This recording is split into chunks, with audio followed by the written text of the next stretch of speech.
Мунун өзү сөз эркиндиги, ой пикир билүү эркиндиги бардыгына керек дегенди билдирет. Азыр бийликте тургандар өмүр бою бийликте тура албайт тилекке каршы. Азыр бийликте тургандар да бир күнү экс болот. Бир күнү элдин арасына кошулат. Бир күнү алар дагы адилеттүүлүккө муктаж болот.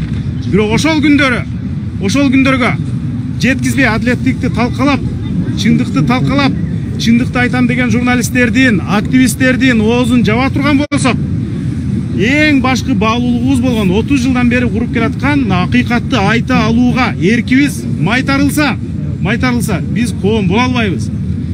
Азыркы чиновниктер дагы Мурат Суталиновго окшоп, андан башка дагы экс чиновниктерге окшоп акыйкатка муктаж болгон учурлар келет. Бул мындай болуп келатканын көрүп эле атабыз.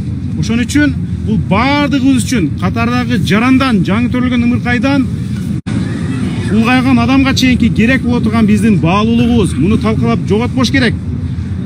Бийлик сынды угушу керек. Ал ачуу болобу, ал ашкере ачуу болобу, адекваттуу жооп бериши керек. Ууру чиновниктер, коррупционерлер уурдагандан уялбаса, коркпосо, эмне үчүн биз аларды иликтегенден, эмне үчүн биз аларды ашкерелегенден коркушубуз керек? Эмне үчүн биз оозубузду жаап калышыбыз керек? Биздин иликтөөлөр уланат, өлкөдөн чыгарып ийеби, түрмөгө камайбы, башка кылабы? Биздин иликтөөлөр уланат. Анткени журналисттик иликтөөлөр, журналисттик кандайдыр материалдар, ачык коом бүгүнкү күндө мамлекеттин эң зор санитары. Буга чейин да угуп келатам, мен депутаттар да айтып атышат.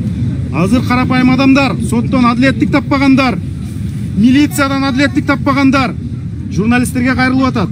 Ай, силер алып чыксаңар резонанс болуп элге жетет экен. Силер алып чыгып бетин ашкерлеп уят кылсаңар элге жетет экен. Ай, силер алып чыгып президентке жеткирсеңер, ошол президент чокуга коюп анан кийин майда чиновниктер чечет экен деп азыр маселенин бардыгы журналисттер аркылуу бүтүп атат.